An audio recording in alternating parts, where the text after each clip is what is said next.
Welcome to the Successful Nonprofits Podcast. I'm your host, Dolph Goldenberg.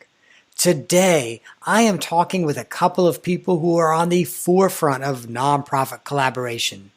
Traci Stanley and Joshua Fulcher are part of the Chicago Benchmarking Collaborative, which is an alliance of 7 education and human service agencies that collectively work with more than 12,000 low-income individuals throughout some of Chicago's most underserved neighborhoods. Now, real quick, throughout today's episode, you may hear us refer to the collaborative as the collaborative or as the CBC. But when we say CBC, we do not mean Canadian Broadcast Corporation. That's a few miles north of Chicago. We're talking about the Chicago Benchmarking Collaborative. Now, the collaborative developed a set of common outcomes and a technology blueprint to track metrics. The collected data itself is used to design and implement strategies for measurably better outcomes. Now, the CBC recently published a how-to guide to its methodology, and that how-to guide is not just a guide, it's also a toolkit. Joshua is the director of the Expanded Learning Programs at Erie Neighborhood House, a program member of the collaborative and one of the founding members. Traci is director of Quality Assurance at Christopher House, and Christopher House provides the project management and probably fiscal oversight of the collaborative. Now, together, they're going to share some of the insights that they gained through the collaborative use of data. Hey, Traci and Joshua, welcome to the podcast. Thanks, Dolph. Thanks for having us. Hey, absolutely thrilled to have you all here. Now, oftentimes when folks hear about collaboration, they're kind of like, oh, we hear so much about collaboration, and I know that it can be tough. How did you all get the collaborative started? I can start. The collaborative started in 2009, so we are celebrating our 10-year anniversary, and we really were a partnership of 5 social service agencies, all based in Chicago, that really were committed to working together to benchmark data for comparative insights in learning. And our goal really has been, right, that we want to improve quality of services so that we can increase our impact on low-income children, youth, and families. And so, in the initial beginning stages, there were many meetings where, right, leadership convened to talk about the software that we needed to adopt, and then the process for building the work culture at each agency, so that we were developing strong data tracking systems, and that so staff had, the knowledge and the skills to effectively track outcomes and analyze data. And so a lot of the hows in the beginning were around the professional development of staff, as well as building that agency capacity to track the common outcomes that we all agreed to track. And I have to reflect, I can totally understand the need for professional development. Most people did not go into social work, human services, or education unless they wanted to be a math teacher, thinking, I love math. I want to spend 20% of my time doing math. So Joshua, from one of the founding programs perspectives, what did this look like for you all? Yeah, I think when the collaborative first started, I was in a different position. I was one of the frontline staff, and there was some hesitation on having to collect more data and put it in another system. But I think once we were able to see what it was about, and Traci's leadership was really consistent and took a lot of the legwork out of it for all the organizations, it helped us to see it through for the year. And then once we were able to see what information the data could give us, it was easier to buy into the process. And then there wasn't as much reluctance or hesitation about having to collect, all that data for a different system. All right. So, Joshua, I'm sure right now there are quality management directors and data management directors who are asking themselves, what did Traci do to help overcome that resistance with some of the frontline staff? I think the bottom line is that, even the folks that are resistant, it's not because they don't want to help the kids. So selling the fact that this data is a way to help the kids and serve them better is really the biggest thing, but also taking a lot of the legwork out of the meetings and making sure the meetings are productive and scheduled in advance so they can be attended, and that there's kind of a clear agenda so that we're getting something out of them, I think was really important. Right. And so Traci, from your perspective, did you start working on collaboratives just sort of knowing that's what you were supposed to do, or did you kind of learn as you went along? So I actually started at Christopher House working in our after school and youth programming. I was director of those programs, and I was really jazzed by the idea of measuring our impact and help that department establish systems for increasing impact on youth and families. And then from there, I took on a larger role of helping to evaluate systems at Christopher House agency-wide. And really it was our board.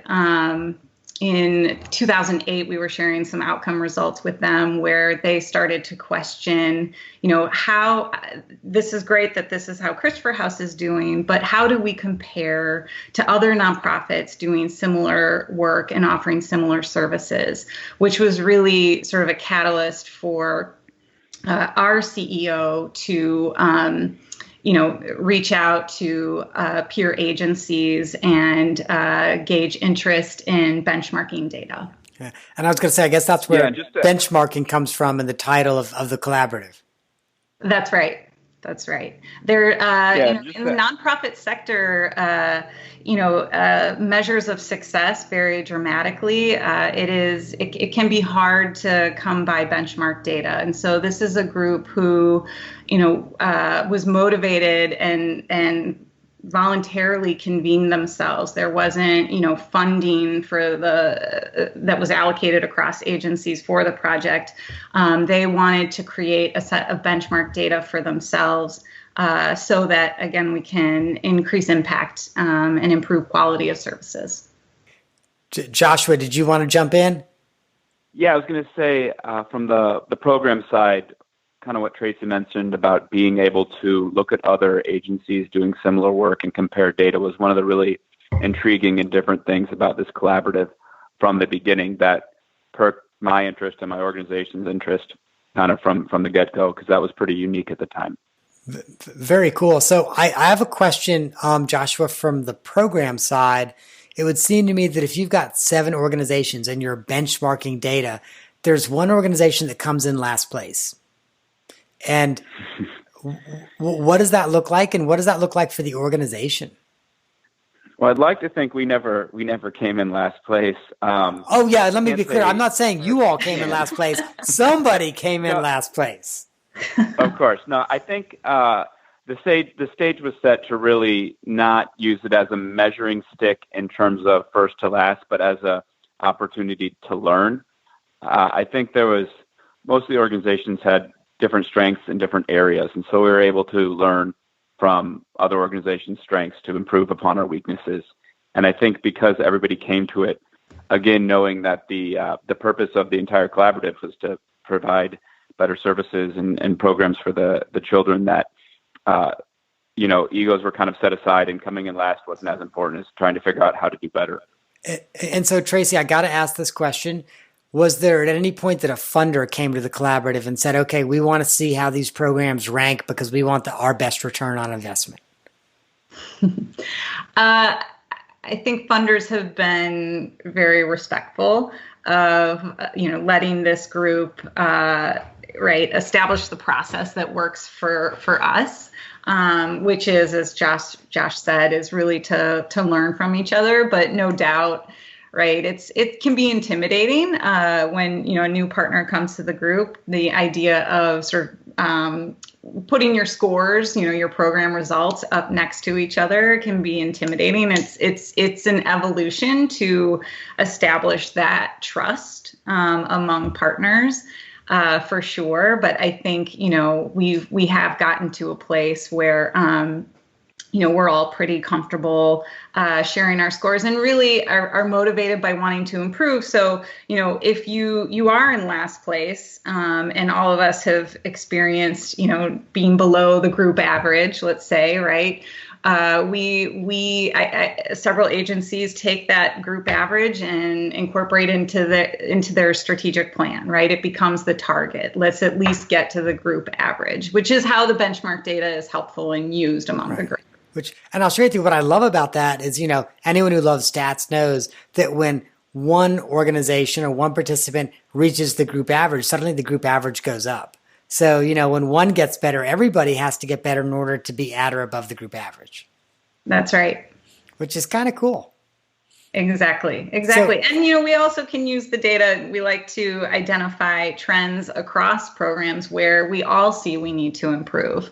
And what's the benefit there is that there's efficiencies in, sharing in professional development, for example, to increase and move the needle on those scores. So, next question for me is, do you ever use those moments to, as a group, approach funders? So, for example, say, hey, we all need to be working on X, Y, or Z, and we know this because we're benchmarking our data. And, hey, funder, we want you to fund us to do that as a group. We have been successful in, getting funding for this initiative to support many of the efforts across the service areas that we track. And so, an example, our early childhood programs, scores were low in children's math development. And so as a collaborative, we collectively agreed that we wanted to introduce some professional development to teachers to increase the math language they were using in the classroom. And so this was a kind of cohort initiative that took place over the course of a school year. There were, several professional development opportunities for staff. And so that's an example of, the type of project that I think funders, get excited about because they see the cost efficiencies there and they want to support that type of work. And my assumption is that because you're already tracking that data a year after funding and 2 years into funding and 3 years into funding, you're able to then show funders how their investment moved the needle on math. That's right. And we have, because this collaborative has been together for so long, we have that long-term data to be able to show increases in scores over time. Mm-hmm. So obviously, go ahead, Joshua. The long-term data also has kind of helped us change and evolve in the questions we asked and the way the data we get out of the collaborative. So the database we use is, customizable, and we can put in our own questions and our own kind of assessments. And so as we looked at some of the data, especially around grade improvement, we were like, okay, well, this, we want to assume that these students' grades are improving because of us, but how can we prove it, and how can we show a little bit more of a link of causation between what we're doing and their grades improving? So we had always talked at Erie House and in the collaborative a lot about this accountability piece, and that when these youth are held accountable for their grades, there's immediate impact and improvement. And so we were looking for a way to kind of prove that. And so through the collaborative, we were able to build out an assessment where we, when we tracked the quarterly grades, every student that had a D and an F had an informal or formal meeting with our assistant director about why they had a D or an F. And then we'd talk with them about, based on why, what the strategies were to improve those grades. And we tracked that over the quarter. And then by the end of the year, we'd be able to see whether those students improved, and we'd be able to see a little bit more causation between what we were doing and what we were just calling accountability and the actual improvement of their grades. So I got to ask you some questions here because suddenly my jaw drops. So Joshua, you said that every student that got a D or F had a one-on-one conversation with an assistant director. Yes, yeah, So, that's what we decided yeah. to do because we wanted to, we take grade improvement very seriously, and we also pride ourselves on taking any student at, any level, if they're a straight A student or a straight F student, and trying to, bring them up to their best potential. So we developed this plan, and sometimes we split up the work in terms of who they were meeting with, but basically it fell on the assistant director to have those meetings and to go through this format, which was then entered on the database as well, about what we were going to do to improve their grades. So maybe that was, meeting with their teacher after school. Maybe that was studying more for tests. Maybe that was coming to homework time more consistently. Maybe that was, catching up on homework on the weekends. Whatever the case was, we wrote those down so we could hold the student accountable for their grades, and know that we were having a real conversation about this. We weren't just going to brush it aside, and then also give them the tools to actually improve. Wow. And I would just add, in this particular example, it's a great example of learning from your peers who are achieving higher outcome results. So in this example that Josh is sharing, Erie Neighborhood House was seeing, the greatest net gains in students increasing their GPA. And so we use the peer learning forums to understand, okay, what strategies, what practices do you think are contributing to that kind of a result, so that the other agencies can take those back and implement them in their programs. And in this case, this was something that, individualizing students who have D's and F's, that the rest of the agencies said, this makes sense. This seems, it's working for you. And it's something that they wanted to also take on and implement. And, we have over the last several years seen a 10% increase in students achieving this GPA outcome that we all track. And so it's, just a nice example of how the collaborative works together and learns from high performers. So clearly this collaborative has been beneficial for all of the educational organizations that are participating in it. But my gut tells me that this probably is true for benchmarking collaboratives across various nonprofit industries. So whether we're talking workforce development or education or healthcare or homeless services. So as you all were implementing this benchmarking collaborative, what were some of your lessons learned that maybe other new collaboratives could take home? I think a lot of it is about the way we approach data. And Traci and I have talked about this before, but I think in the example we just talked about, we approached data in a way that we knew we could change the questions or evolve the questions to get something that's a little bit more provable, I guess, and also to improve what we're doing with the students. And then there's other times where we've used the data to answer questions that we had, and we didn't even know the data had the answers. We were talking about our retention at one of the collaborative meetings, and our retention among the males was lower than our retention among the females in our high school program. And we didn't know why. We had some guesses, but we'd figure out why by asking the boys, and we would have gotten a whole bunch of different answers. But right there in the data, it just said that the males on one of the assessments we took every year scored higher or lower on thinking they had choice and autonomy in the program. And so if we had asked, 10 boys, we would have gotten 10 different answers. But really what that meant is we needed to give the boys more choice and obviously autonomy in the program, which, one boy would have said, well, we need to play basketball more. Another boy would have said, we need more computer time. And we wouldn't have had any sort of answer. But by knowing they just needed more choice and autonomy, we got more boys on our youth council. We brought them into discussions about what programs we'd have, and we watched what programs they really liked and tried to expand the time for those or the opportunities for those. And that was an answer that was sitting there right there in the data that we had the question for, and we just didn't connect them. And we wouldn't have connected them if not for the collaborative kind of saying, well, look at this. This is your answer right here. This is how you complete retention. We implemented that, and we just had the group of boys that were eighth graders when we implemented that graduate from high school, and we didn't lose a single one of them in the program throughout their 4 years in high school. That's awesome. And yeah. I would add, a clear and feasible vision and goals. as well as strong CEO sponsorship. In terms of our lessons learned, I think keeping it simple in the beginning. So when you're identifying what metrics you want to track, not trying to do too much right out of the gate, as well as, once you kind of get systems up and running, I think it's important to be running reports early and often for staff to see. Otherwise, some feedback we've gotten is that they, feel they're entering this information into a black hole, right? They do the data entry, but they're not sort of seeing the results in reports on the other end. So you also mentioned, I think your second item was strong chief executive sponsorship. Now, you got to tell me what that looks like, because we have a lot of executive directors who listen to the podcast, and so they need to know what that looks like. Yep.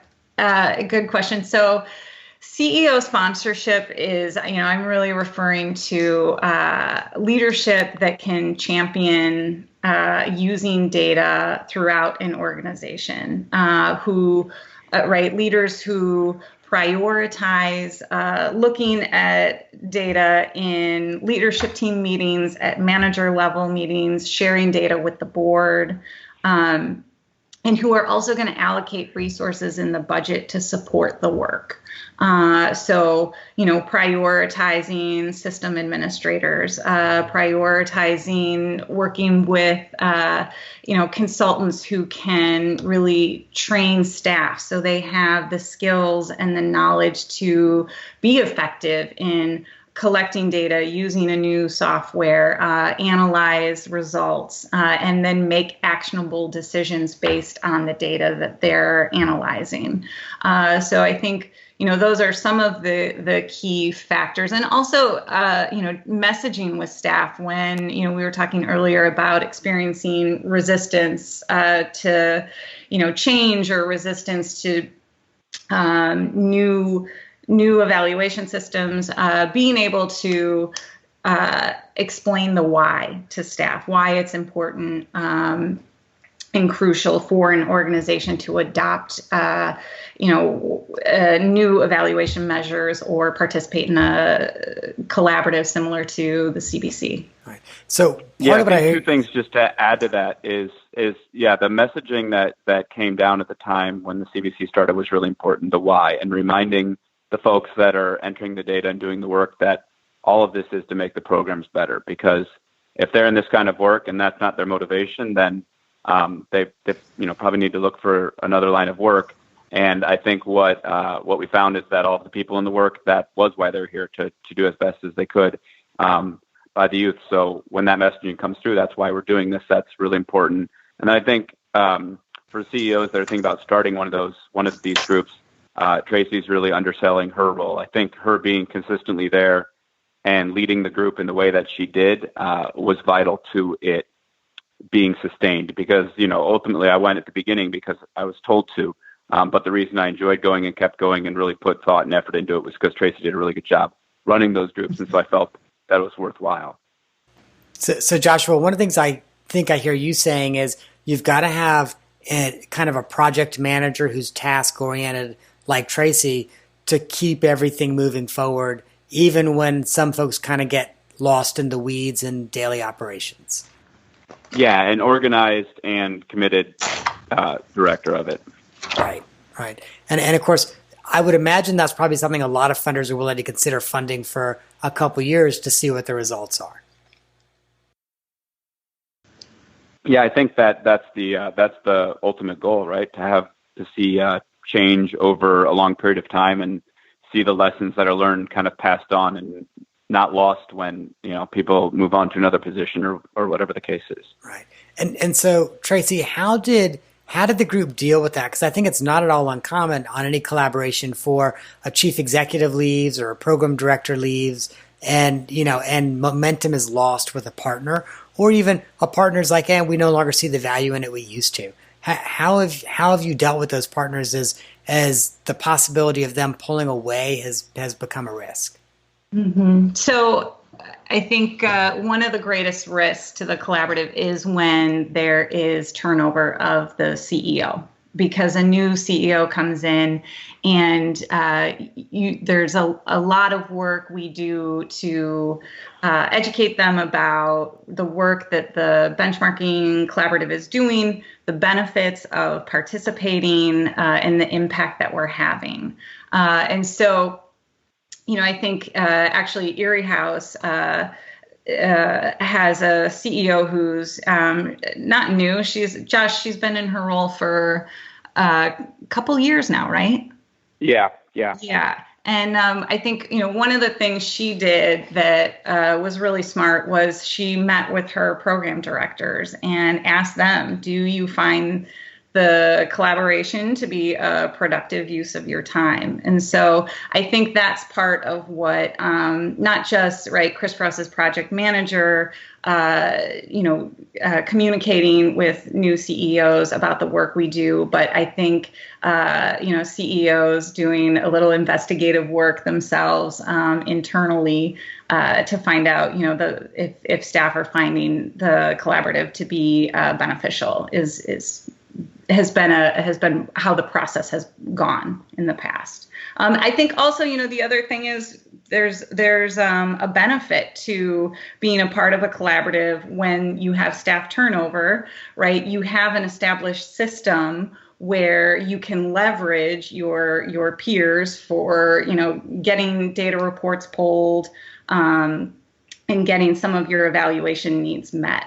So that's one of the benefits when it comes to staff turnover. Right. And I think that's especially true if benchmarking goals are included in your strategic plan, because then there's staff turnover, but ideally the strategic plan is turned over to that new staff person and they're like, oh yeah, this is an important goal. It's in our plan. That's right. Well, I have loved talking with the two of you, but I've got to ask you an off the map question.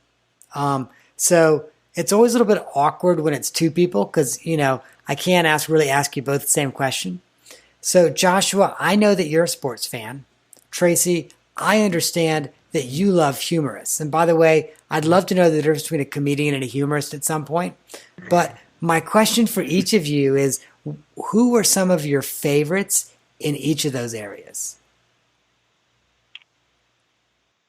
I think my favorite sports player ever would be Walter Payton, the old running back for the late great Walter Payton, the running back for the Chicago Bears. And why is Payton one of your favorites? Well, I was real young when he was doing his thing, and I used to watch the Bears games with my brother and my dad, and so that was just kind of a special time growing up and watching him run. And it was like watching a power truck and a ballerina combined running around in the field in a Bears uniform. It was just a different kind of movement that he was able to, the different kind of movement he had that, made him so amazing to watch. That's kind of awesome. I've always kind of felt that way about Muhammad Ali, by the way. It's kind of like, if you combine a power truck and a ballerina, it's like, okay, it kind of looks like that. Mm-hmm. Yeah. So Traci, how about you? Talk to us about humorists. So I think for this, I gotta say, who am I gonna go with?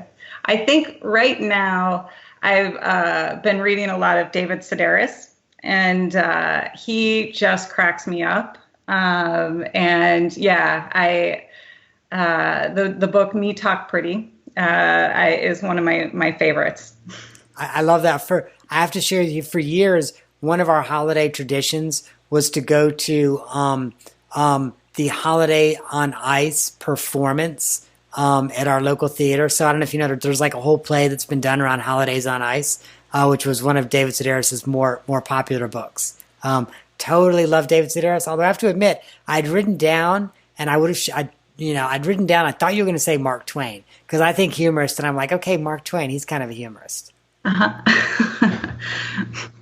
Well, let me thank you both for joining us today. So grateful that you have given some incredible information that our listeners can use as they think about how they're going to benchmark their own data and how they're going to use it and how they're going to use it to really get better and better every year.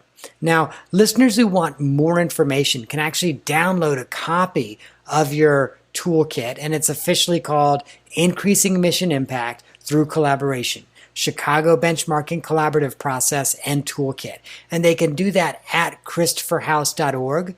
It's a little bit of a longer URL. We will link that URL in our show notes. Now, if you want to do more than download it, if you're old-fashioned like me and you want a hard copy, I think they've also got those available for $15. And if you're really interested in doing a collaborative, it's probably worth buying 5 or 6 so that everyone you're thinking about, including in this, you can make sure that they've got a copy of this toolkit as well. Now, Joshua has asked that we let all of our Chicagoland listeners know that Erie House is looking for mentors for its constituents. Now, you can get information about mentorship opportunities by contacting Joshua directly at jfulcher@eriehouse.org. We will also put his email address in our show notes, and that is what a bold person Joshua is. He has asked us to literally put his email address online. And Joshua, I'm sure in addition to getting some great potential mentors, you might have the opportunity to share a fortune in a Nigerian estate or something like that as well. So congratulations. Hopefully. Please split the fortune with us. Will do.